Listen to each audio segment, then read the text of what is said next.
It is the 22nd of September 1943, and somewhere behind German lines in occupied France, a mechanic is lifting a tin of engine oil onto a workbench inside a Wehrmacht repair depot. The tin is cold in his hands. It smells faintly of petrol and rust. Nobody in that depot knows the tin arrived there by design, not by supply chain. The man who placed it there earlier that week is not named in any surviving depot log. What is recorded, in fragments scattered across British files declassified decades later, is what the tin actually contained. It held no oil at all. Beneath a thin false top, sealed to pass inspection, sat a charge small enough to fit in a coat pocket, wired to a fuse thinner than a pencil. It cost the British government almost nothing to produce. Within a year, devices built on this same principle would put German repair depots out of action faster than entire squadrons of medium bombers. The night the tin was placed, a sentry walked his road 30 meters away, boots crunching gravel, breath visible in the cold. He never looked twice at the shelf of oil cans. Why would he? Cans of oil were the most boring object in any garrison in Europe. That was the entire point. German repair depots by 1943 were choking on damaged armour. Panzer divisions bled tigers and panthers onto workshop floors faster than crews could fix them, and every vehicle waiting for parts was a vehicle not fighting at the front. Field commanders wrote furious reports demanding faster turnaround. Nobody imagined the turnaround itself could be turned into a weapon. Conventional sabotage had already failed here, repeatedly. Bombing raids against depots risked killing captured Allied labourers working under duress inside them. Resistance fighters attempting direct attacks on guarded facilities were shot on sight. Their networks rolled up within weeks. At Vaires-sur-Marne, an attempted raid on a repair yard in early 1943 cost 3 agents their lives and achieved nothing beyond a burned fence. The arithmetic was brutal. A depot destroyed by bombing could be rebuilt in months. A depot merely delayed meant nothing at all. What was needed was something smaller than sabotage, as anyone understood it. Something that did not blow the doors off a building, but instead turned the building's own routine into the trap.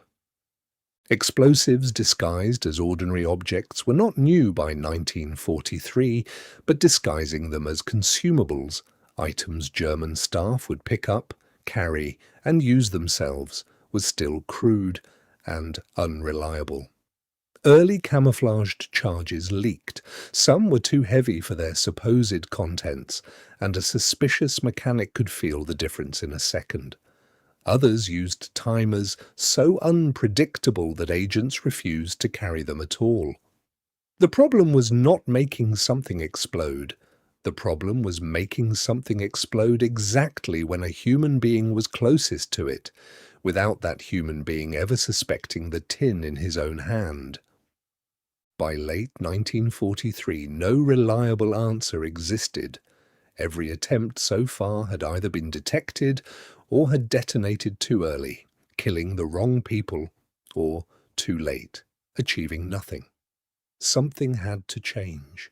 The answer came from a converted country house in Hertfordshire that most of its own government did not officially acknowledge.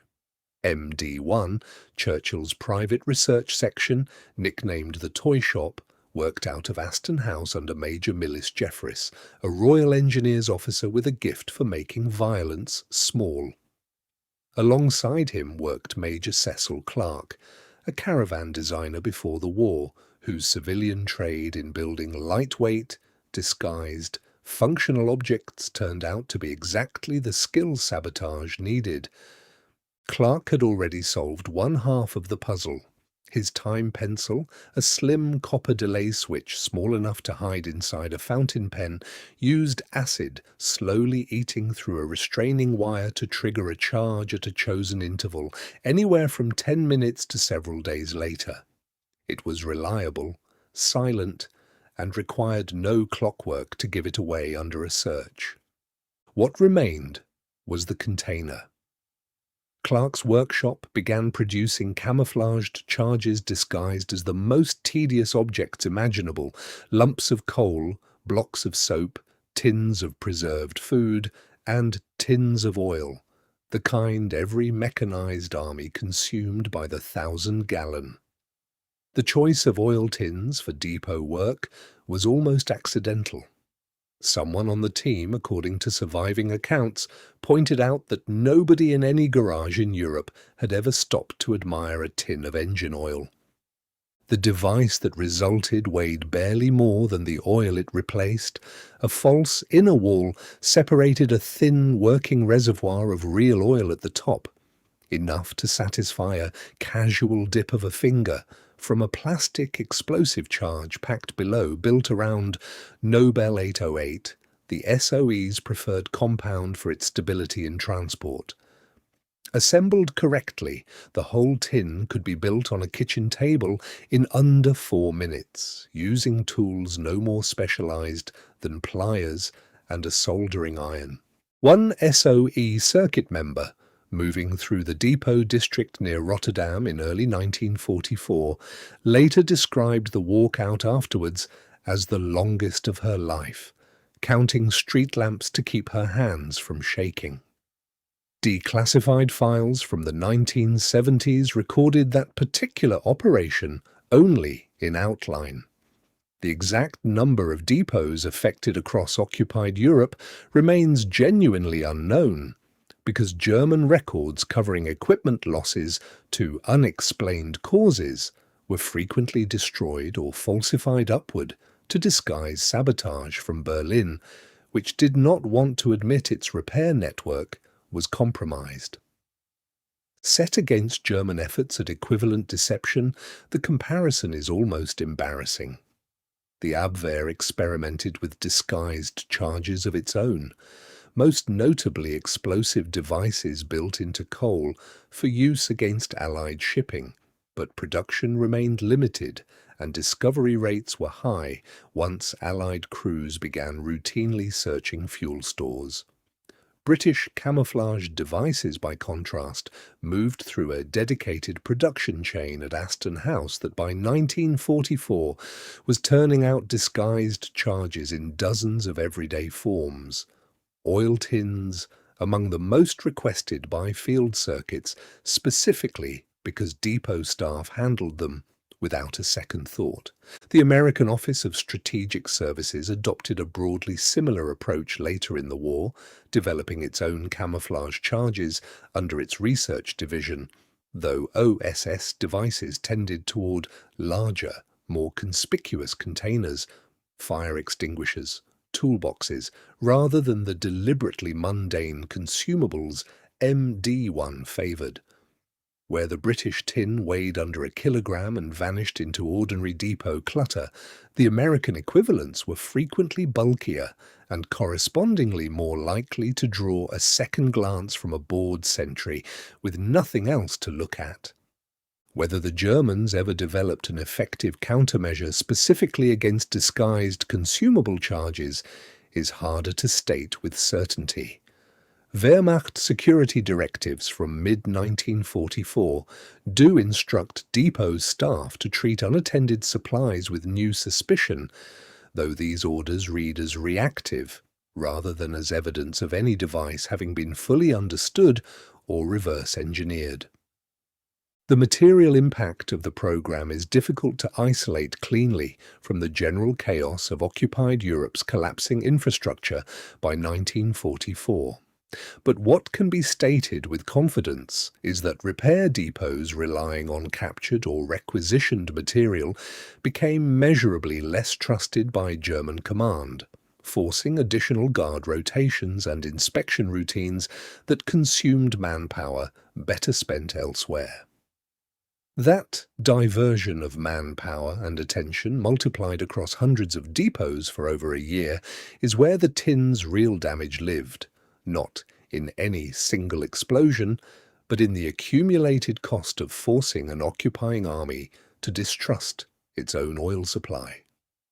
The psychological toll on depot's staff, documented in post-war interviews with former Wehrmacht mechanics, described a lingering unease around anything unattended on a supply shelf, a hesitation that never fully left men who had served through that period. One mechanic recalled in an interview held decades later that he still checked the weight of any tin he picked up, out of habit, long after the war had ended. Today, examples of the time pencil and its camouflaged charge housings sit in the collections of the Imperial War Museum in London, alongside the wider MD1 archive, documenting Aston House's work.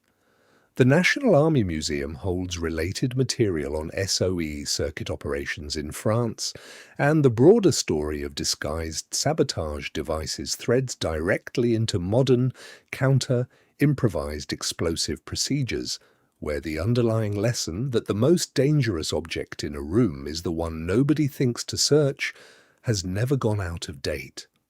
The oil tin earns its place in that history not because it was the most powerful weapon Britain built during the war, but because it proved the smallest one could be just as effective. Back at that repair depot in September 1943, the mechanic who lifted the tin onto his workbench had no idea he was already living inside the story's ending. He topped up a gearbox, wiped his hands on a rag and walked away to the next vehicle on his list.